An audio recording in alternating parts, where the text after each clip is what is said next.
हो सकता है एक चंगाई अभी तक आपको ना मिली, हो सकता है आप एक नौकरी में हो, आपको अभी तक रिटर्न ना मिला हो सकता है आप प्रार्थना कर रहे हो, अभी तक उत्तर ना मिला हो, कोई बात नहीं, वेट करो, प्रभु के वचनों में ओबीडिएंट रहो।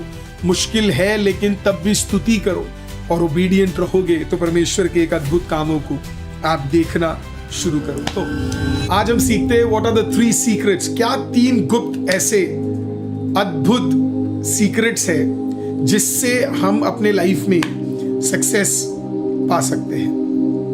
पहला, seek kingdom and seek wisdom, दोनों को देखेंगे। मत्ती रचित सुसमाचार 6 अध्याय 33वां वाक्य में प्रभु यीशु मसीह कहते हैं, सबसे पहले मेरे राज्य की खोज करो। सक्सेस पाने का सबसे बेहतरीन तरीका है, परमेश्वर की उपस्थिति में हमें क्या करना है पता है? हमें किंगडम के पीछे, प्रभु के राज्य को बढ़ाने के पीछे, या प्रभु के राज्य को किस तरीके से पृथ्वी पर लेकर आना है, उसमें कैसे हम काम कर सकते हैं, उसके पीछे हमारा ध्यान होना बहुत जरूरी है। यीशु मसीह सरमन ऑन द माउंट है ना, वहां पे उस पहाड़ पे थके हारे कमजोर परेशान लोगों को देखकर प्रभु एक एक सीक्रेट बता रहे थे उन्हें, और 8 पर्टिकुलर सीक्रेट्स को बताने के बीच में प्रभु ने क्या किया, उनको ये भी बताया तुम्हें सक्सेस चाहिए तो सबसे पहले राज्य और नीति की खोज करो। तुम अगर राज्य की खोज करोगे, बाकी सारी चीजें जो तुम कर रहे हो उस पर तुम एक आशीष और भलाई को प्राप्त करोगे। आपने कभी कर्नल सैंडर्स के विषय में सुना है? मेरे को पता नहीं कौन है कर्नल सैंडर्स। 65 ईयर्स की उम्र में वो एक्चुअली अपने पूरे लाइफ सक्सेसफुल नहीं थे, लेकिन जब वो 65 ईयर्स की उम्र के थे, उन्होंने प्रभु के सामने अपने आप को पूर्ण तरीके से सरेंडर कर दिया और प्रभु को बोला उन्होंने इस प्रकार से कि परमेश्वर, इतने साल में अपनी जिंदगी अपनी मर्जी से जिया, कुछ नहीं कर पाया, कभी डर था, कभी भय था, कभी भटक गया, कभी इधर चला गया, कभी उधर चला गया, लेकिन आज 65th ईयर में मैं कमिट करता हूं अपने आप को कि अगर आप मेरे बिजनेस को बढ़ाएंगे तो ये स्वर्ग राज्य के लिए इसे मैं यूज करूंगा, और जो इसमें से धन मुझे मिलेगा इसका एक भाग स्वर्ग राज्य के लिए मैं यूज करूंगा। आप जानते हैं फिर क्या हुआ? कर्नल सैंडर्स का वो चिकन रेसिपी एक्चुअली में एक ग्लोबल एम्पायर में बदल गया, और आज कई सारे परमेश्वर के सेवकाइयों में कर्नल सैंडर्स का वो बिजनेस एक आशीष का कारण बना हुआ है। इवन टुडे उनके जाने के बाद किंगडम ओरिएंटेड रहेंगे तो सक्सेस जरूर मिलेगा। साथ ही साथ सिर्फ किंगडम नहीं प्रियो, किंगडम के साथ विजडम या अंडरस्टैंडिंग का भी भूखा होना जरूरी है। नीति वचन 4 अध्याय 7वां वाक्य इस प्रकार से कहता है, the beginning of wisdom is this, get wisdom though it cost all you have, get understanding. प्रभु का वचन इस प्रकार से कहता है कि अगर तुम्हें विजडम चाहिए तो विजडम की खोज करो, और वो खोज करते करते कई सारी चीजों को आपको त्यागना पड़े, लेकिन तब भी खोज करो। खोज करोगे तो तुम उसको प्राप्त करोगे। देखिए, विजडम बहुत जरूरी है। उसी नीति वचन के 9वें अध्याय 10वें वाक्य में लिखा है ना, कि जरूरी है विजडम। विजडम ही हमें क्या करता है? डिसर्नमेंट देता, परखने की शक्ति देता। सही है, गलत है, सही वाला है, गलत वाला है, सही तरीके से हो रहा है या सही तरीके से नहीं हो रहा है, ये सब हमें विजडम ही क्या करता है? देता है। सुलेमान ने इसी के लिए कहा, मुझे अंडरस्टैंडिंग चाहिए प्रभु। आपने मुझे राजा तो बना दिया, धन दौलत भी आ जाएगा, है ना, बहुत सारे लोग भी मुझे इधर उधर मदद करने आ जाएंगे, पर उस सबका कोई फायदा नहीं है अगर आप मुझे अंडरस्टैंडिंग नहीं दोगे। आप सक्सेसफुल होना चाहते हो, खुदावन के सामने विजडम मांगो। प्रभु को बोलो मुझे बुद्धि दे परमेश्वर, और प्रभु उस बुद्धि का श्रोता है। प्रभु आपको जिंदगी भर उस बुद्धि से भरेगा। शैतान के सामने प्रभु यीशु मसीह ने 3 वचनों को बोला। कहां से मिला ये बुद्धि प्रियो? 12 साल की उम्र में सारे लोगों को चुप कराया। कहां से मिला? बुद्धि। हालेलुया। आज से कई साल पहले एक व्यक्ति थे जिनका नाम था जॉर्ज वॉशिंगटन कार्वर। 1864 से 1943 के बीच में ये पैदा और मृत्यु इनका हुआ। ये एक अमेरिकन एग्रीकल्चर साइंटिस्ट थे, प्रभु को जबरदस्त तरीके से मानने वाले एक साइंटिस्ट थे। ये हमेशा बुद्धि के पीछे भागते थे।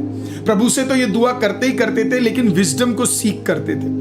ये पैदा कैसे हुए आपको पता है? ये बंदवाई में पैदा हुए, स्लेवरी में पैदा हुए पीपल ऑफ गॉड। पढ़ाई करने के लिए बड़ी सारी कठिनाई, बड़े दुख, बड़े तंगियों को उन्होंने महसूस किया। लेकिन मैं आपको बताऊं, उन्होंने पढ़ाई कौन सी की आपको बताया? उन्होंने बॉटनी में पढ़ाई की। बॉटनी में पढ़ाई करने के बाद नेचर से बड़ा ही प्रेम था उन्हें, क्रिएशन से बड़ा प्रेम था। तो परमेश्वर से वो बुद्धि मांगते थे, वो ये विश्वास करते थे कि परमेश्वर का क्रिएशन लोगों के लिए, परमेश्वर के बच्चों के लिए एक आशीष का कारण है करके। सो नीति वचन 9वां अध्याय 10वां वाक्य बिलीव कर कर वो आगे बढ़ते गए। उन्होंने क्या किया आपको पता है? उन्होंने एक पीनट बेस्ड प्रोडक्ट उन्होंने तैयार किया। पीनट बेस्ड प्रोडक्ट तैयार किया, मूंगफली बेस्ड प्रोडक्ट उन्होंने तैयार किया, है ना, पोटैटोस। इन सब चीजों के पीछे वो एक रिसर्च कर रहे थे। उन्होंने जिंदगी में ज्यादा पैसे नहीं कमाए पीपल ऑफ गॉड। उन्होंने किया क्या आपको पता है? जो उन्होंने बुद्धि से बनाया, तैयार किया, वो सारे पेटेंट को उन्होंने फ्री ऑफ कॉस्ट गरीबों में बांट दिया। फ्री ऑफ कॉस्ट लोगों के भलाई के लिए उसे अलग कर दिया, और अनेक लोगों के लिए वो एक आशीष का और एक भलाई का कारण में वो बदल गया। अगला की क्या है? अगला की है परमेश्वर के टाइमिंग पे आपको भरोसा रखना है। और सिर्फ परमेश्वर के टाइमिंग पे भरोसा नहीं रखना, आपको ओबीडियंट भी होना। बाइबल कहती है सैक्रिफाइस से बढ़कर है ओबीडियंस। कई सारे लोग आज ओबीडियंट नहीं है। आप जो बोलोगे वो नहीं करेंगे। मैंने अपनी लाइफ में, मैं खुद एक पास्टर होने के नाते मैं आपको बता सकता हूँ, मैंने अपनी सेवकाई में बहुत कम लोगों को ओबीडियंट होते हुए सुना। मैं कुछ बोलूं और फिर वो कुछ और कर दे। आप सक्सेसफुल होना चाहते हैं अपने लाइफ में, ओबीडियंस बहुत जरूरी है। चाहे वो माँ बाप के नीचे हो, चाहे वो आप अपने स्कूल में हो, चाहे वो आप अपने सेवकाई में हो, पासवान के नीचे हो, चाहे वो आपने मेंटर के नीचे हो, चाहे वो आप सबसे सर्वश्रेष्ठ खुदावन के नीचे हो। ओबीडियंस बहुत ताकतवर चीज है। बाइबल इस प्रकार से कहती है, ड्यूट्रॉनमी 28:1-2, अगर तुम परमेश्वर की आज्ञा को मानोगे और तुम उसके लिखे हुए कमांडमेंट पे चलोगे तो परमेश्वर तुम्हें सारे सृष्टि के राज्यों के ऊपर सर्वश्रेष्ठ ठहरा देगा। और जितनी भलाइयां हैं इन नेशन में, वो सारी भलाइयों को तुम प्राप्त करोगे, और उसमें, और उस भलाइयों को सिर्फ प्राप्त नहीं करोगे, तुम उससे दूसरे में बांट भी सकोगे। ओबीडियंस क्या लेकर आता है आपको पता है? ओबीडियंस फेवर लेकर आता है। ओबीडियंस, जब आप प्रभु की मानना शुरू करोगे, वो बदले में फेवर ले आएगा। जोसेफ आशीषित इसके लिए नहीं हुआ क्योंकि वो फेवरेबल था, इसके लिए क्योंकि वो ओबीडियंट था। वो गड्ढे में भी ओबीडियंट था। जो प्रभु ने उसे दर्शन दिखाया, उस दर्शन के अनुसार वो चला। हालेलुया, कहीं भी अपने कॉम्प्रोमाइज नहीं किया। दानियल फेवर, लोग कहते हैं ना तुझे फेवर मिलेगा, तुझे फेवर मिलेगा। फेवर मिलने का की फेवर एम ही नहीं मिलता है ना, कि आप बस खड़े हो गए और आपने बोला और मैंने बोला प्रभु फेवर दे दे, फेवर दे दे, और फिर अपनी मर्जी से हम बाहर जी रहे, तो फेवर नहीं मिलेगा। हालेलुया, नाम के बगल में फेवर लिखने से भी फेवर नहीं मिलेगा। हालेलुया, दिन में 10 बार फेवर घोषणा करने से भी फेवर नहीं मिलेगा। फेवर का की ओबीडियंस है। फेवर चाहिए, ओबीडियंट होना। एग्जाम्पल चाहिए आपको। अब्राहम को परमेश्वर ने कहा जा अपने बच्चे को बलिदान दे दे, और वो चला गया। 3 दिन यात्रा कर कर पहाड़ पे पहुंचा, बच्चे को उठाया, हाथ बांधा, पैर बांधा, मेमने की तरह उसे उठाकर उस बलि के टेबल पे चढ़ा दिया।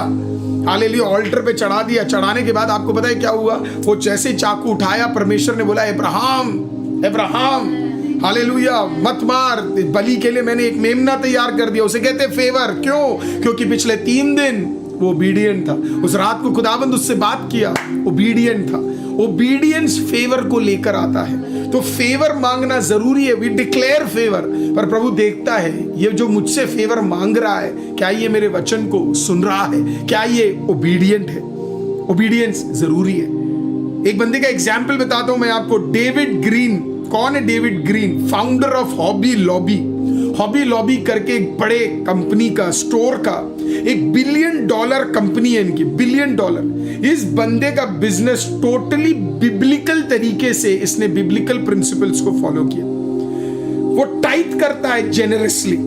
संडे उसकी सारे दुकानें बंद रहती है, सारे जितने हॉबी लॉबी के स्टोर्स है वो बंद रहती है। इनफैक्ट जब इकोनॉमिक डाउनफॉल आया, हॉबी लॉबी को कभी दिक्कत ही नहीं हुई। हॉबी लॉबी हमेशा ब्लेस्ड रहा, हॉबी लॉबी हमेशा बढ़ता रहा। क्या कारण है पीपल ऑफ गॉड? प्रभु के कलाम ने जो कहा, हॉबी लॉबी के ओनर डेविड ग्रीन ने उन सारी बातों को क्या किया, उन्हें माना भी और उसे विश्वास कर कर वो आगे भी बढ़े। अगर इस प्रिंसिपल को हम अपने लाइफ में यूज करेंगे, ओबीडियंस में बड़ा डिफिकल्टी है क्योंकि ओबीडियंस में कभी कभी वेट भी करना पड़ता है और वेटिंग लोगों को बिल्कुल पसंद नहीं है।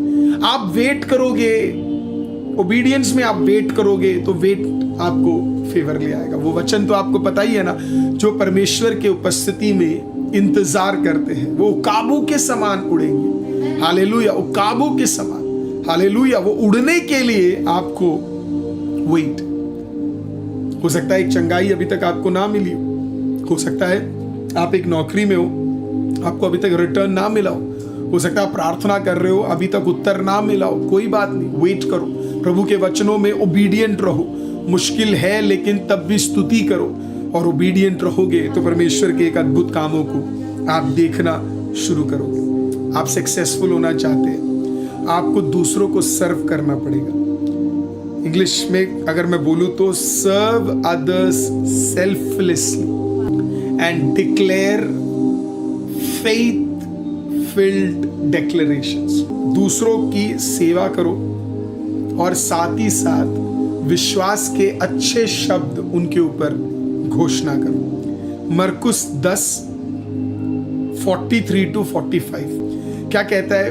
प्रभु यीशु मसीह से शिष्य जाकर सवाल पूछते, कौन बड़ा है स्वर्ग राज्य में? यीशु ने कहा, जो तुम में से सबसे ज्यादा अपने आप को सेवक के रूप में रखेगा वही सबसे बड़ा कहलाएगा। क्योंकि प्रभु यीशु मसीह सेवा लेने नहीं पर सेवा देने आए हैं। Serving is the key to success. आप सेवा करेंगे, सेवा, और वो भी ना कुछ वापस मिलेगा सोच के सेवा नहीं करना। कोई मुझे देख रहा है सोच के सेवा नहीं करना है, मुझे बढ़ना है सोच के सेवा नहीं करना है। सेवा, सर्वेंट का पर्पस क्या होता है? मालिक बढ़े। कई लोग सेवा करते हैं ताकि मैं दिखूं, कई लोग सेवा करते हैं ताकि ना मेरे ऊपर अटेंशन हो। हम इंपॉर्टेंट है ही नहीं। We shouldn't be visible. मतलब पवित्र आत्मा को यह एहसास होना चाहिए, वो क्योंकि वो हमारे दिलों को जांचता है, वो देखता है कि हम दिल से लोगों की सर्व कर रहे हैं कि नहीं। आप पास्टर हो सकते हैं, आप गीत गाने वाले या गीत इंस्ट्रूमेंट्स बजाने वाले, आप चर्च में अशरिंग करने वाले, आप मीडिया में काम करने वाले, आप सफाई करने वाले, कोई भी हो सकते हैं। इवन एक ऑफरिंग उठाने वाले व्यक्ति हो सकते हैं, पीछे से काम करने वाले एक व्यक्ति हो सकते हैं। But are you doing it to serve? Serve करना चाहते हैं या दिखाना चाहते हैं मैं कुछ कर रहा हूं? और जो सर्व आप कर रहे हैं, क्या वो अपने बेस्ट तरीके से सर्व कर रहे हैं? बेस्ट, या आलसपन में कर रहे हैं, आधा आधा काम कर रहे हैं? वो भी प्रभु देखता है। तो जो सर्व करता है, प्रभु ने अपना सब कुछ दे दिया, शरीर दे दिया, समय दे दिया। वो सोते नहीं थे अच्छी तरह, रात रात को सेवा करते थे, जब जब मौका मिलता था करते थे। उनका बेस्ट जो बना, उन्होंने वो सारी सेवा को किया। सुन रहे आप मेरी बात को? आज चर्च करते, मैं नहीं आपको कह रहा सब कुछ बेच के आप चले जाओ। मैं कह रहा हूं जो सेवा आप करते हो, किसी को दिखाने के लिए नहीं, दिल से आपको क्या करना है, उस सेवा को करना है। आपने इस व्यक्ति को सुना होगा, उनका नाम है मदर टेरेसा। 1910 में पैदा हुई और 1997 तक प्रभु की Dasi ji. Albanian Indian none थी, है ना, अल्बेनिया की थी लेकिन इंडिया में आके सेटल हुई, तो इसी के लिए लोग उसे अल्बेनियन इंडियन नन बोलते। एक सिस्टर थी। उनका दिल का ख्वाहिश सिर्फ इतना था कि गरीब लोगों की सेवा करनी है, सिर्फ गरीब लोगों की क्या है, सेवा करनी है। वही तो उनका लाइफ का वो कोलकाता में आई और उस जमाने में इंडिया के कंडीशंस बड़े खराब थे। चैरिटी करना चाहती थी और लोगों की मदद करना चाहती थी, स्पेशली जो कोड़ी लोग होते थे, लेपर्स होते थे, गरीब होते थे, रोगी होते थे, उन्हें क्या करना चाहते थे पता है? उन्हें हेल्प करना चाहते थे। मरकुस 10:45वां वाक्य इनका की था। ये यीशु के उस वाक्य को उन्होंने पकड़ लिया जहां पे लिखा था कि मरोवों को, अनाथों को और कोड़ियों को तुम्हें सेवा करनी है, उनको नजरअंदाज मत करना। इन्होंने इसे अपने लाइफ का मोटो मान लिया था और इस अल्बेनियन औरत ने अपनी पूरी जिंदगी उसमें निकाल दी। कहा जाता है अब तकरीबन 4,500 सिस्टर्स उनके साथ जुड़कर दुनिया के विभिन्न जगहों पे उस सेवा को करती। कैसे पॉसिबल था इस बहन के लिए? हाईएस्ट ऑफ दर्जा मिला इस बहन को। मुझे नहीं लगता दुनिया में किसी को इतना बड़ा मिला है जितना इस प्रभु की दासी को मिला है। आखिरकार क्या था? सेल्फलेसली क्या कर रही थी? परमेश्वर की सेवा करने के लिए ये बहन तैयार थी। एक और बहन है जो मुझे बहुत पसंद है। उन बहन का नाम है कॉरी टेन बूम। 1892 में पैदा हुई, 1983 में वो खत्म हुई। डच की थी, नेदरलैंड की थी, और दूसरे महायुद्ध में इनको पता लगा कि जो नाजी लोग थे, जो जर्मनी के लोग थे, वहां पे एक जिसका नाम हिटलर था, और ये हिटलर ने क्या किया बताया, यहूदियों को पकड़ पकड़ कर खत्म करना शुरू किया। ये जो बहन क्या करती थी पता है, हॉलोकॉस्ट के टाइम पर ये बहन इन सारे बच्चों को, सारे लोगों को उठाकर क्या करती थी पता है, अपने घर पर छुपा छुपा कर, एक एक जगह पर छुपा छुपा कर क्या करती थी, रखती थी, छुपा छुपा कर रखती थी। बाद में इन्हें पकड़ लिया गया। पकड़ने के बाद इस बहन को बड़ी पीड़ा सहनी पड़ी, पीपल ऑफ गॉड। लेकिन उनका फेवरेट बाइबल वर्स आपको पता है क्या है? एक्लीसियास्टिस 3 अध्याय, उसका पहला वाक्य है, हर चीज का एक समय है, घटने का एक समय और उठने का एक समय, क्रोध का एक समय, हालेलुया, तुझे नीचे करने का एक समय, हिटलर जैसे लोगों का एक समय, और एक समय जब खुदावंद कॉरी टेन बूम जैसे, हालेलुया, पर प्रभु की दासियों को उपयोग करने का एक समय। हालेलुया। हिटलर हार गया। कॉरी टेन बूम ने उसके बाद 2 जबरदस्त किताबों को लिखी। पहले किताब का नाम था द हाइडिंग प्लेस। साथ ही साथ उन्होंने एक और किताब लिखा, और वो किताब भी बड़ी अच्छी। उसमें लिखा है, God does not have problems, only plans. प्रभु के पास समस्या है ही नहीं, प्रभु के पास तो सिर्फ खुले हुए रास्ते हैं। हालेलुया। आखिर के दिनों में उन्होंने पूरी दुनिया में यात्रा किया, और 2 ही टॉपिक पे वो प्रचार करती थी हमेशा। पहला था दूसरों को क्षमा करो, फॉरगिवनेस, और दूसरा था फेथ, विश्वास। पीपल ऑफ गॉड, जब आप सेवा करना सीखोगे, सेवा में फॉरगिवनेस बहुत बड़ी बात है। दूसरों को माफ करना पड़ेगा। माफी में बड़ी ताकत है। कई लोग बैर रखकर प्रार्थना करते हैं। बड़ा वो नहीं जो दूसरों की बुराई करे, बड़ा वो है जो क्षमा कर सके। बड़ा वो नहीं जो दूसरों को नीचा करे, बड़ा वो है जो दूसरों को उठा सके। प्रियो, फॉरगिवनेस में बड़ी ताकत है। हम बोलते हैं ना कि हमसे फॉरगिवनेस नहीं हो सकता करके, अरे आपको नहीं पता उन्होंने मेरे साथ क्या किया। इसी के लिए 2 किताब का नाम दिया। कॉरी टेन बूम जिस चीज से गुजरी है, आप सोच भी नहीं सकते what she has gone through. उसके साथ के लोग क्या चीजों से गुजरे हैं, ये आप सोच भी नहीं सकते हो। पीपल ऑफ गॉड, अगर वो क्षमा कर सकती है और प्रभु यीशु मसीह क्षमा कर सकते हैं, हालेलुया, तो मुझे नहीं लगता यहाँ पे हमें सुनने वाला एक भी भाई बहन, मुझे यहाँ पे लाइव में जुड़ने वाला एक भी भाई बहन, सेवा का मतलब अपना घर बढ़ाना नहीं है, सेवा का मतलब उसके घर को उठाना है। हालेलुया। तो ये थे 3 सीक्रेट्स जो मैं आपके सामने देना चाहता था। मैं विश्वास करता हूँ ये वचन आपको आशीषित किया होगा। मुझे बताइएगा कि कौन सी कहानी ने आपको इंस्पायर किया। एक व्यक्ति थे जिनका नाम था डेंजल वॉशिंगटन, एक हॉलीवुड एक्टर है। डेंजल वॉशिंगटन को उसकी माँ ने क्या कहा पता है? डेंजल वॉशिंगटन बड़े ही कठिन परिस्थिति से गुजरते थे।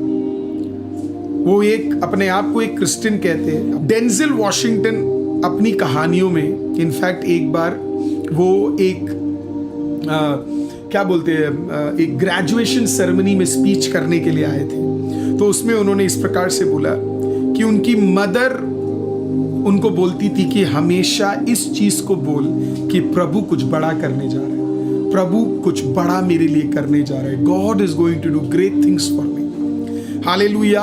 और वो बोलती थी कभी भी फेलियर के बारे में बात मत कर, तेरी परिस्थिति के बारे में मत बात कर, हमेशा ये बोल के परमेश्वर मेरी परिस्थिति को बेहतर बनाने जा रहा है। आज इस सभा को यहाँ खत्म करते हुए उसी वचन को मैं पकड़ना चाहूंगा और मैं आपको बोलना चाहूंगा, आप डिक्लेयर कीजिए आप गुड सक्सेस में जाने जा रहे हैं। हालेलुया। जैसे वो जॉर्ज वॉशिंगटन थे, उन्होंने अपनी पूरी लाइफ में जो कमाया वो सब कुछ क्या किया, लोगों पे लगा दिया। सक्सेस उसे भी कहते हैं। सिर्फ एक बड़ा गाड़ी और एक बड़ा बंगला और एक बड़ा सेवकाई नहीं है सक्सेस। कभी कभी सक्सेस दूसरों पे इन्वेस्ट करना है। आइए अपने पवित्र हाथों को उठाए। मैं आज घोषणा करता हूं प्रभु यीशु मसीह के नाम में कि जिंदा परमेश्वर आपको अद्भुत विजडम से भर दे। जिंदा परमेश्वर आपको ताकतवर अंडरस्टैंडिंग से भर दे। कितने लोग आज खुदावंद के सामने जाकर ये बोल सकते, परमेश्वर मुझे ओबीडियंट बनना है, प्रभु जी टीचेबल बनना है। कोई दूसरा बोले तो उसे सुनने के लिए, मानने के लिए, उसमें चलने के लिए, उसमें बढ़ने के लिए, उसे सुनकर आगे जाने के लिए आप मुझे मदद कीजिए। खुदा बाप, हॉबी लॉबी के उस ओनर की तरह तेरे वचन में टिककर मानकर आगे बढ़ सकूं, वो ऐसा ज्ञान और बुद्धि प्रभु जी उस एक ओबीडियंस को तू मुझे दे।